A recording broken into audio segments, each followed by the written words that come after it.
Buenos dias. Olha, a igreja fala castelhano, já está bem acostumada, então já posso falar em castelhano. Aqui é uma igreja peruana.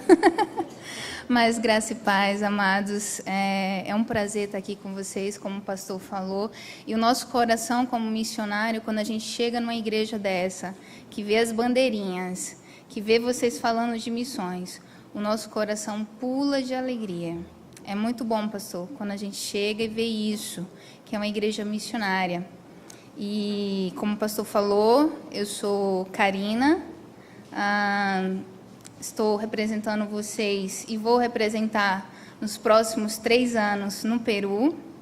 Somos um casal jovem, mas já com alguma experiência. Meu esposo é o homem mais lindo do mundo. Tem que ser, né? Há controvérsias, mas para mim vocês vão conhecer ele à noite. É o missionário de vocês que vai estar lá no Peru, o pastor Marcos Queiroz.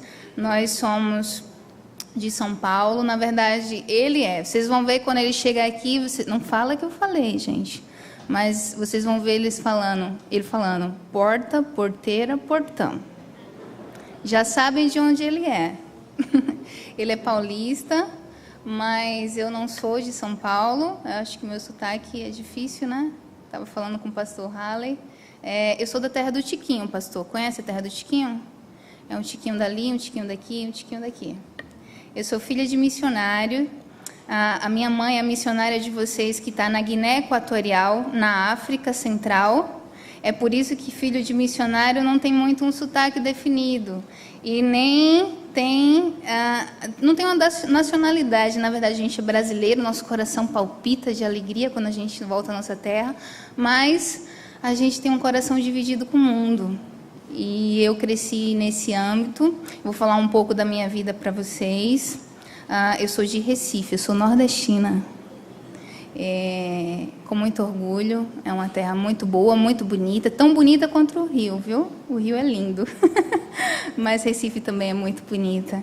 E eu fiz seminário lá. Mas antes de eu começar a história, eu queria mais uma vez pedir que os irmãos pudessem abaixar as cabeças. E vamos orar.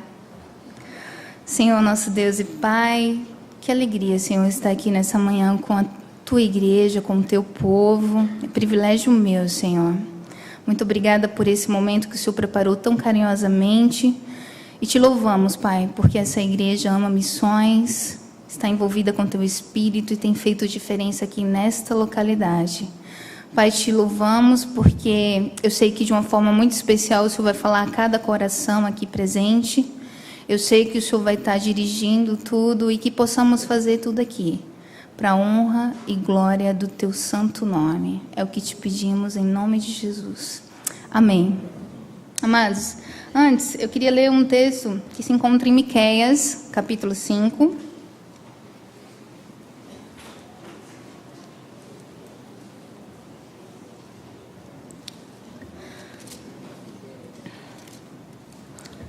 Miqueias 5, deixa eu falar que eu fui muito bem recebida desde o seminário.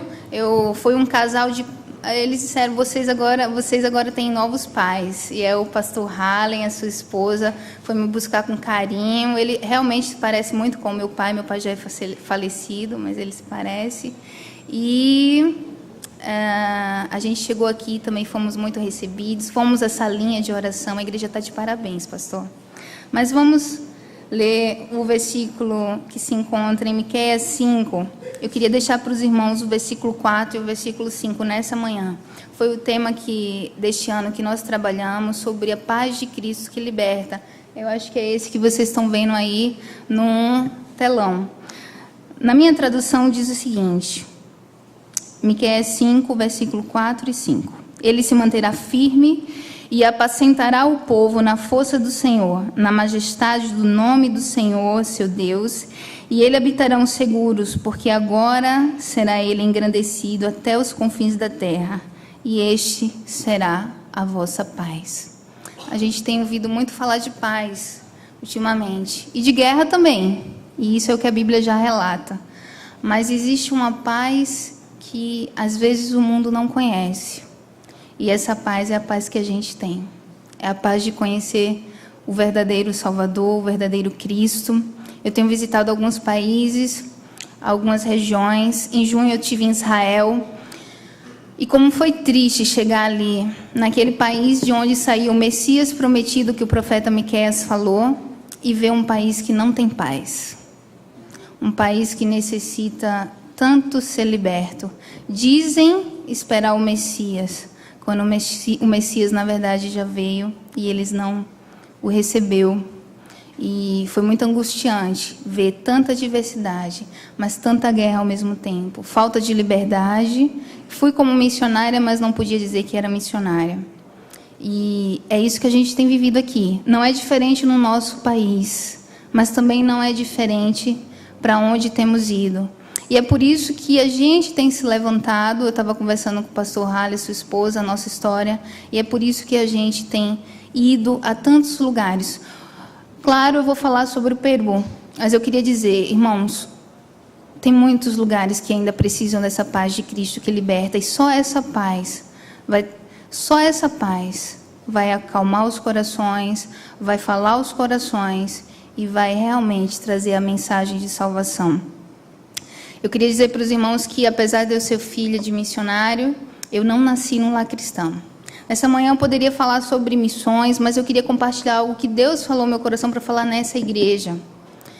Eu me converti aos 9 anos, eu me converti criança, mas meus pais não eram cristãos. Eles eram católicos e nominais, como o pastor bem falou aqui, na maioria. E meu pai era alcoólatra. Ele bebia muito e foi um tempo difícil. A minha mãe também bebia e fumava. E o meu tio foi o primeiro na nossa casa. Na verdade, ele era pastor. E sempre me encaminhando, sempre pedindo a minha mãe para levar, para eu escutar a palavra. A minha mãe, quando eu estava com 9 meses me esperando na barriga, gestante, estava brincando no galo da madrugada em cima de um trio elétrico.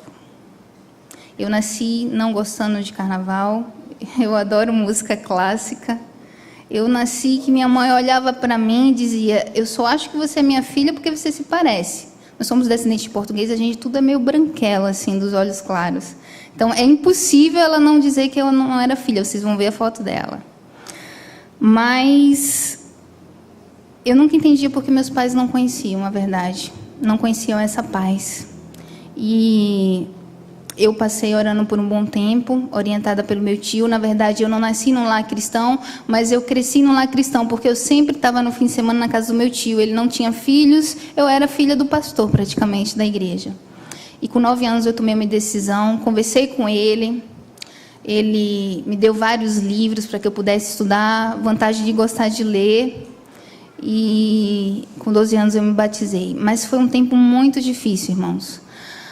Eu passei exatamente 9 para 10 anos orando pelos meus pais, pela minha mãe, principalmente. Nesse período, pastor, eu posso ficar a liberdade de descer? Eu queria ficar mais perto dos irmãos.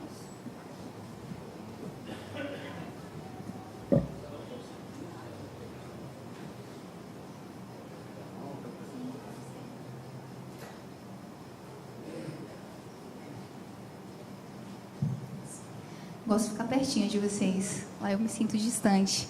Então, foi difícil. Um dia nós estávamos... Meu pai, como sempre, bebia. Ele dizia que bebia socialmente, mas não bebia socialmente.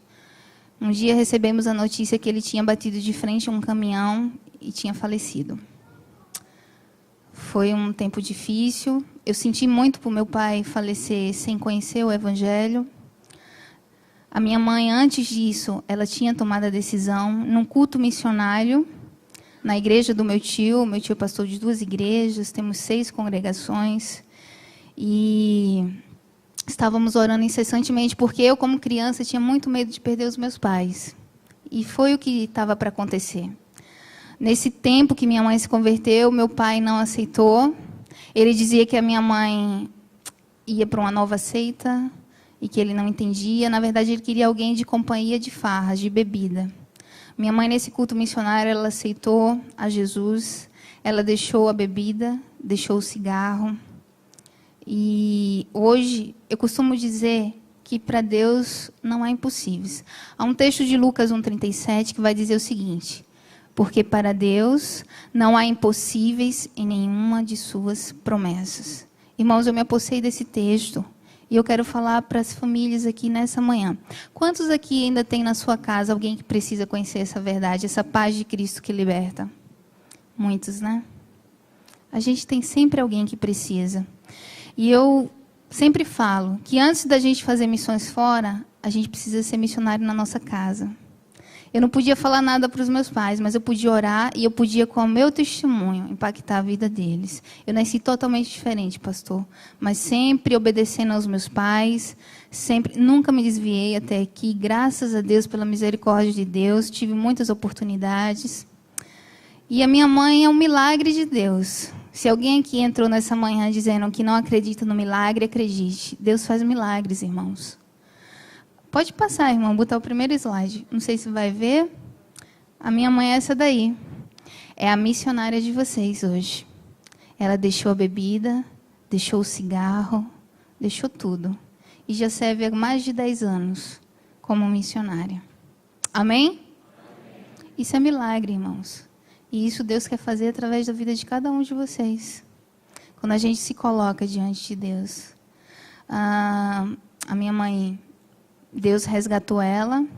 Nesse período eles se separaram porque meu pai exigia que ela bebesse. E nesse período foi que ele faleceu, num acidente de carro. O carro ficou totalmente perdido. E se eu e minha mãe estivéssemos no carro, nós teríamos morrido na hora. Deus realmente foi misericordioso. E Deus tem feito milagres. A minha mãe é a missionária Nalva Dias, é a que está construindo agora um templo, outro templo na Guiné Equatorial. É o único país da América Central que fala espanhol. É por isso que eu tive que aprender na marra o castelhano, o espanhol. Mas Deus foi me chamando. Nas férias eu sempre ia para a África, fiz minha universidade aqui. Eu sou bióloga por formação. Tinha um emprego estável, como muitos de vocês, era concursada do governo, trabalhava na área de educação ambiental, fiz pós-graduação nessa área. Estava sendo convidada para fazer o mestrado também na Fiocruz. Quando Deus disse, agora você vai deixar tudo e também ir, porque eu já te chamei desde criança. E eu estava dizendo para a irmã como foi difícil, alguns passos, algumas coisas. Nesse período, eu já tinha dito ao meu tio, como vocacionada, que quando eu terminasse a minha faculdade, eu já iria ingressar no seminário. Eu fiz educação religiosa, eu sou educadora religiosa, fiz no SEC, a Casa Missionária Irmã de vocês aqui do antigo Iber, né? CIEM, que é onde eu estou morando por enquanto aqui no Rio agora. E lá foi a minha casa nos 5 anos, uma casa que prepara, louva a Deus. Nesse período, minha mãe também falou, e agora você vai? Você já era para ter ido antes de mim. Eu fui promotora dela, eu fui incentivadora. Mas aí ela disse, agora Deus está te chamando, filha. Deus te chamou já faz tempo. E é difícil quando a gente tá com as nossas vidas tudo certinho. Eu tinha acabado de tirar o meu carro. Estava tudo tranquilo. Eu estava dizendo à irmã que quando Deus tem chamado pessoas assim, ocupadas. Eu costumo dizer que às vezes a gente acha que o missionário está indo porque ele não tem ocupação ou que ele não tem alguma coisa. Mas a gente que está indo, a gente tem uma vida normal como vocês. Nós tínhamos uma vida, um emprego estável, que às vezes é difícil deixar para reduzir, ter um nível de vida que a gente não tinha. A gente poderia ter melhor, mas Deus não tem deixado faltar nada. Meu esposo também, ele era empresário. Ele vai contar a história, mas ele era empresário. Ele é filho de missionário, filho de pastor. E foi aí que Deus completou o nosso ministério. Eu já estava vindo, coloquei, antes de ir para Israel, eu falei, sim, então eu vou. Quando eu terminei o seminário, eu ganhei uma bolsa para o mestrado. Eu tirei boas notas, graças a Deus. E eu estou terminando meu mestrado agora em julho, em missiologia, no seminário. Ganhei a bolsa. Foi quando eu disse, agora eu vou botar meus papéis. Quando eu estava para vir para o treinamento, eu ia provavelmente para o leste europeu. Como eu já fui muito para a Europa, já fiquei no seminário lá, eu ia para o frio da Europa. Quando eu conheci um certo pastor, aquele homem mais lindo do mundo que eu falei para vocês. Então, a gente se encontrou. Pode passar. E engraçado, o Marcos já era missionário, estava indo para o Peru, e eu estava vindo para a junta, já estava em todo o processo quando nos encontramos. E aí a junta fez o seguinte: bom, que alegria, 2 missionários se encontraram, vão casar, né? Mas então, ou vocês casam agora dentro de 6 meses, ou você vai para a Romênia, Karina, o Marcos vai para o Peru, passa 3 anos e só casa depois que voltar. Eu acho que vocês já sabem a resposta dele, né? Ele não quis esperar os 3 anos. E aí a gente começou aos preparativos. A igreja nossa é a PIB de Santo André, do pastor Edson Queiroz. Ele é tio do Marcos, meu esposo é Marcos Queiroz. O pai dele também é pastor lá. E a igreja se envolveu de tal forma que nos ajudou. A gente não teria condições. Eu tive que, em 6 meses, pedir demissão do meu trabalho. Olha, para ser demitido em cargo público no Brasil, até isso é complicado, viu? Até agora eu estou tentando. Meu chefe não queria liberar. E eu pedi licença, pedi 3 licenças, me foi recusada, porque na minha área ambiental, monitorava uma área de floresta, não tinha um educador, um gestor ambiental para ir no meu lugar, e foi negado. Então, eu só tive uma opção, pedir demissão. E eu pedi demissão do meu emprego. Meus colegas disseram: você é louca, você é chefe aqui, você vai pedir demissão. E o bom foi que eu pude testemunhar para todos eles. Reuni no escritório e pude falar, dei o cartãozinho e disse: olha, vocês ainda vão estar segurando a corda, vocês vão estar orando, vão estar lá.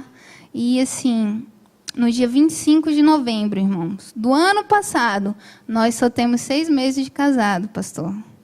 No dia 25 de novembro, nos casamos, minha mãe, o Marcos e eu.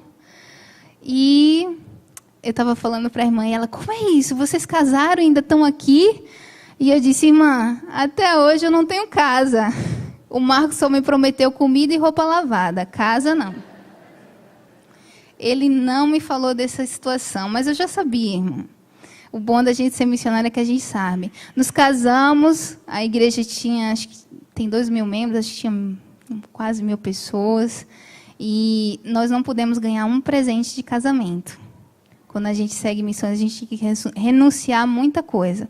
Como é que a gente ia ganhar presente de casamento que a gente não tem casa? A gente não tem casa, nossa casa é na mala. Então, a gente foi para a lua de mel. Quando voltamos, uma semana depois, a junta já estava nos ligando: ó, vocês vão para Recife, Karina vai fazer mais um módulo do mestrado, vamos fazer promoção missionária. E é isso, nós estamos nessa vida.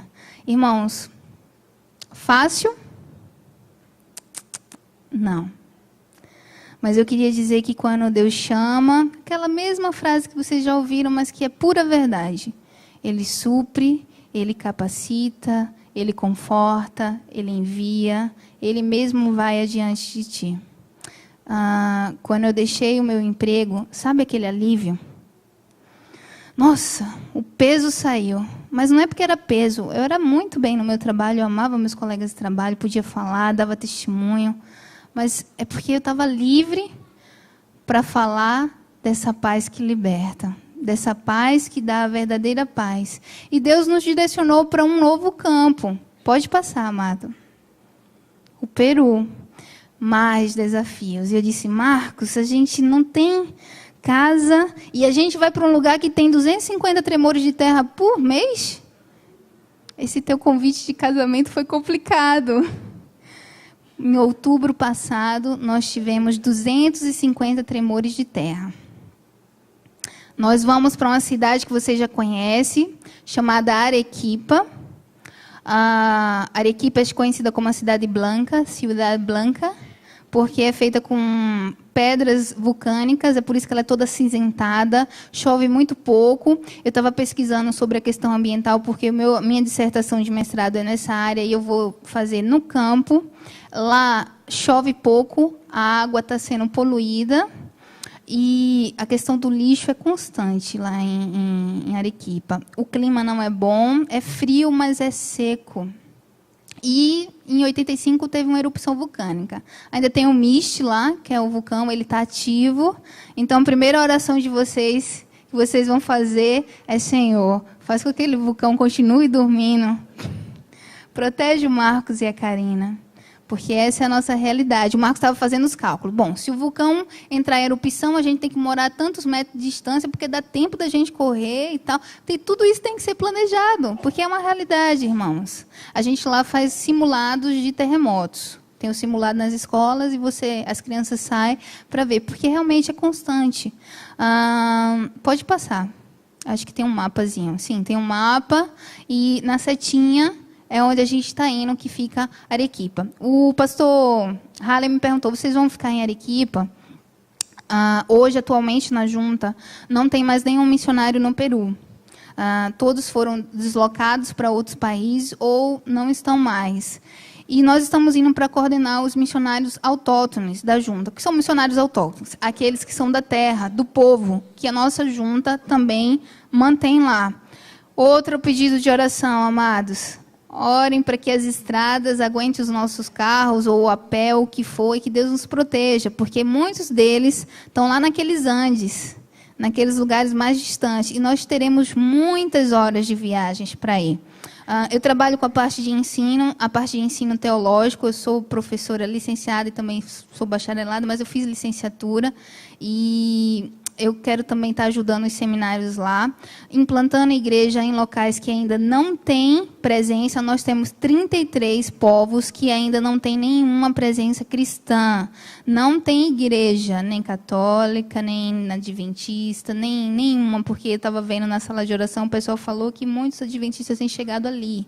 E a gente precisa orar, porque a gente sabe que precisa ser levado à verdade. A verdade do evangelho que vem da palavra de Deus.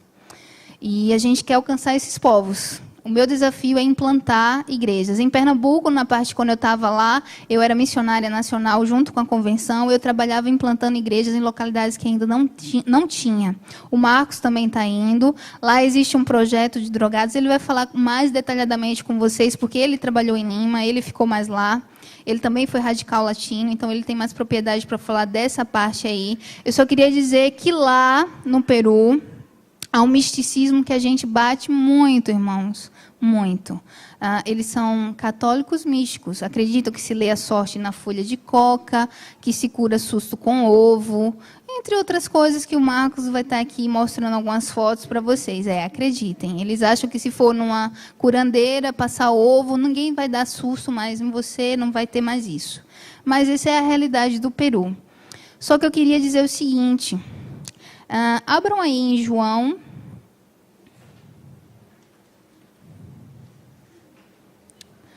14.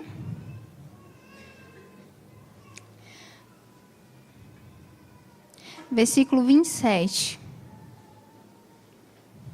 Aqui Jesus promete um outro consolador.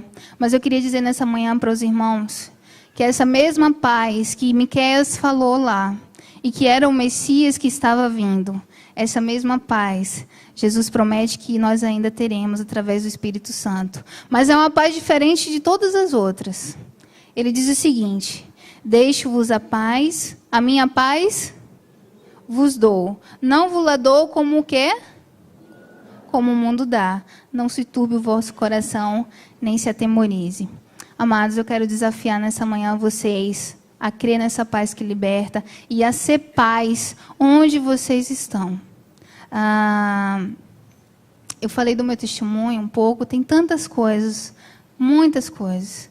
Mas eu queria dizer para você nessa manhã, eu não conheço a sua história, não conheço o que Deus tem realizado através de você ou através da sua família, mas eu queria dizer o seguinte: seja paz onde você está. Leve essa paz. Acredite nessa paz e faça a diferença. Seja missionário no seu lar. Eu não sei se tem alguém que pode me ajudar no piano, mas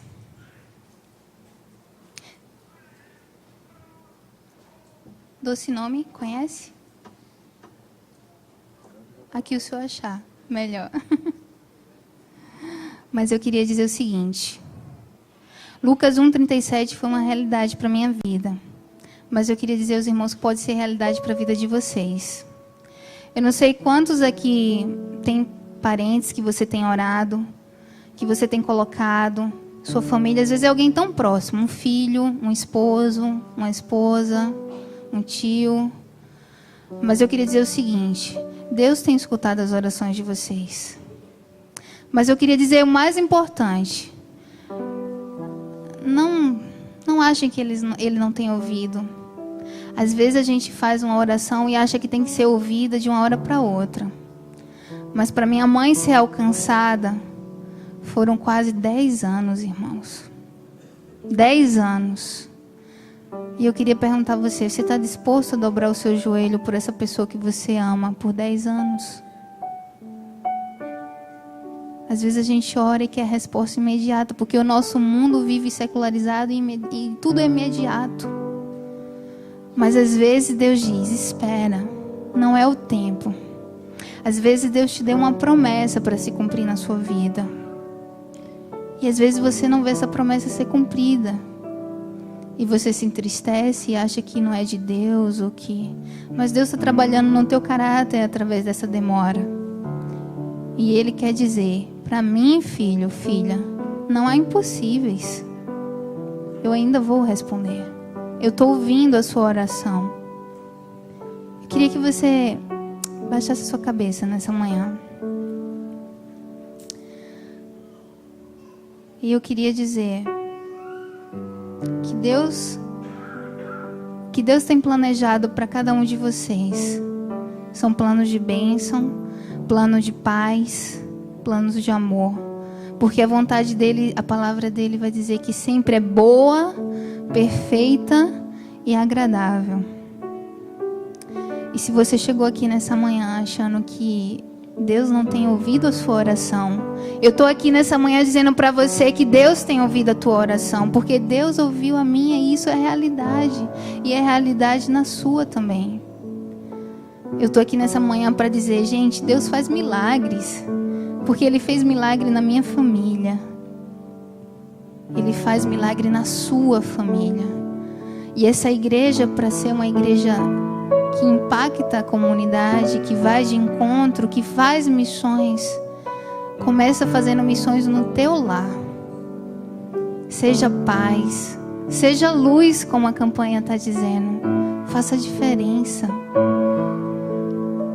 E Deus vai fazer a obra, amado. Tenha certeza disso. Eu não sei o que você tem pensado, tem imaginado. Eu não sei nem se você tem orado pelas pessoas da sua família. Às vezes a gente esquece. A gente está tão envolvido com tantas coisas. Mas eu queria dizer: seja primeiro missionário no seu lar, na sua igreja, na sua comunidade. Faça a diferença. Mas eu queria também falar para aquelas pessoas que, como eu, têm sentido um ardor, tem sentido que não faz parte mais desse mundo, porque a gente que é missionário é meio fora do mundo mesmo. Eu queria dizer para você nessa manhã, à noite a gente vai estar falando também sobre isso, mas eu queria dizer para você nessa manhã, já está orando. Se você tem algo no teu coração que você quer entregar para Deus, dizer: Senhor, toma, é teu. E sabe o que é esse algo? Esse algo é a tua vida. É o bem mais precioso que você tem. Eu sei, essa igreja é muito missionária, muitos jovens. E quem sabe daqui não vai surgir o próximo missionário que vai estar indo daqui, da igreja de vocês. Assim como eu, você pode ter um emprego concursado, ser muito estável, sua vida está toda certinha. Mas quando Deus chama, irmãos, a gente só consegue ser feliz quando a gente atende esse chamado. E eu queria dizer que eu vou estar orando por cada um. Eu só queria perguntar nessa manhã, e eu queria fazer um convite especial, eu queria desafiar, na verdade, a igreja. Vida de missões, vida de oração não é fácil. Quando a gente se coloca para orar, o ministério que muito é atacado é o ministério da intercessão. Mas eu queria desafiar vocês. Se tem alguém na sua casa que você quer estar se comprometendo de orar, que você está se colocando, que você quer colocar essa pessoa no altar de Deus e dizer: Senhor, a minha família é tua, eu quero ser luz, eu quero levar a paz. Se coloca de pé, vem aqui na frente, eu quero orar por você, eu quero orar com você. Amém. Deus abençoe. Amém. tem alguém que você quer colocar diante de Deus e dizer: Karina, eu quero missionária aqui, como Deus fez com a sua mãe, faça na minha vida, na minha família, no meu irmão. Eu quero desafiar você. Glória a Deus.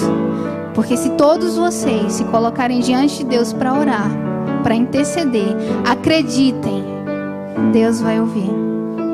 Deus vai estar indo na frente de vocês.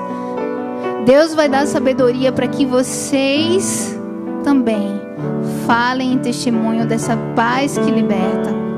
Amém. Glória a Deus. Porque eu sei que é muito bom quando a gente vai falar para outras pessoas, mas é muito bom quando a gente fala para nossa família e vê o nosso pai, a nossa mãe, a nossa avó, o nosso avô sendo convertido. Deixa eu dizer da tristeza que eu senti quando meu pai faleceu, sem conhecer. Mas deixa eu também dar uma notícia boa a vocês. Eu, minha mãe e meu tio estamos orando. Toda a nossa família foi alcançada para a glória dele. Só há um tio que está debaixo da promessa. Meus tios avós se converteram, meus primos, estão missionários na Espanha. Todos foram alcançados. Minha avó, que vivia 70 anos no catolicismo, ela tem 84 anos. Ela hoje é uma missionária de Deus. Esse milagre Deus quer fazer na vida de vocês. Tem muitas pessoas aqui, mas eu queria dizer para vocês: não esqueçam do que vocês estão ouvindo. Não esqueçam. Marca na tua Bíblia. Coloca lá Lucas 1,37. Essa promessa é para mim. É para minha família. Anota lá de lado a data de hoje. Diz: Senhor, eu me comprometo. Eu vou orar por essa pessoa. Eu vou orar pela minha família. Tem muitas pessoas, mas aqui, de uma forma especial, eu queria convidar o pastor Valdemir. O pastor Halley também.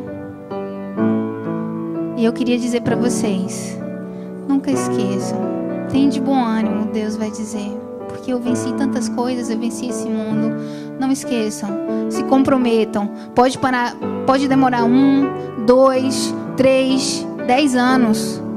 Deus vai ouvir, Deus está ouvindo, Deus está vendo cada lágrima que você tem derramado. Mas deixa eu falar uma coisa: o diabo vai fazer com que vocês esqueçam. Vão tentar fazer vocês esquecerem. E vão tentar fazer vocês acharem que a oração de vocês não vale nada. Isso é uma mentira. Deus tem ouvido.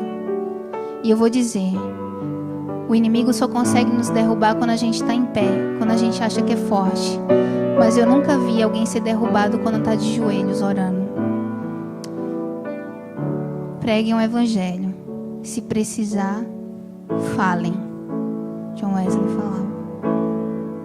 Preguem o evangelho com a vida de vocês. Pastor Halley, vamos orar. Eu vou pedir que toda a igreja se coloque de pé. Vamos estar intercedendo. Pastor, de noite a gente vai estar aqui, se Deus assim permitir. E eu queria dizer para você: convida alguém que não conhece Jesus nesse dia. Ele precisa ouvir dessa paz. Ele precisa ouvir de Cristo que liberta. Convida o teu parente, esse que você está orando. Convida, mesmo que você vai receber um não. Você só tem 2 oportunidades. Você tem 2 chances. 50% dizer sim, 50% dizer não. Você se convidar só vai receber um não e nada mais. Mas também tem a chance de você conseguir um sim. Então convida essa pessoa. Vamos baixar nossas cabeças. O pastor pode estar orando.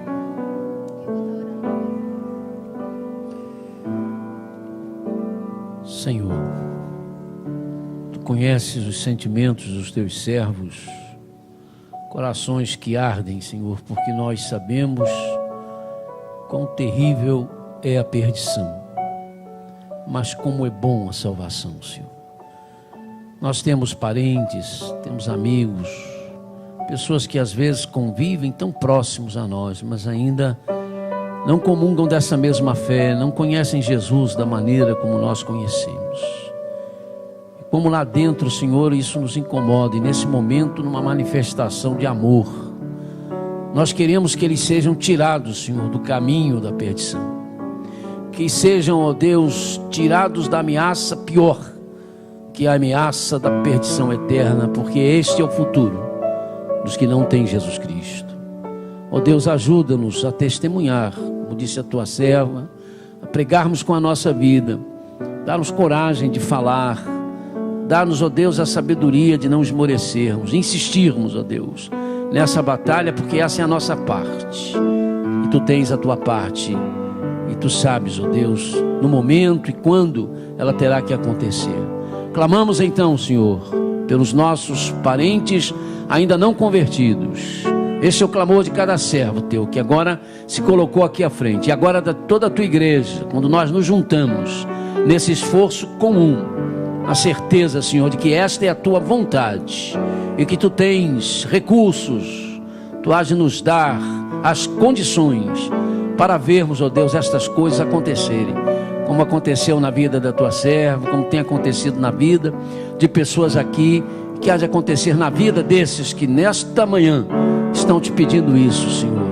Salva o meu irmão, salva minha irmã, salva meu esposo, salva meus filhos, salva meu genro, salva minhas filhas, Senhor. Que eles sejam, ó Deus, ouvidos nas suas orações, em nome de Jesus. Amém e amém. Podeis assentar. Eu queria só, pastor, pode ficar, eu vou encerrando, mas eu queria dizer a vocês que é muito bom quando a gente está na casa do Senhor com a nossa família, pastor, porque onde quer que a gente vai, vocês são a nossa família. Queria dizer que vocês são bênçãos para nós, e que à noite nós vamos estar aqui com vocês. E que antes de sair, pastor, não sei se é de praxe da igreja, mas eu queria me colocar ali para dar um abraço nos irmãos. Quem sair e não me der um abraço, vou ficar procurando de noite para dar o abraço. Deus abençoe a todos. Obrigada, pastor.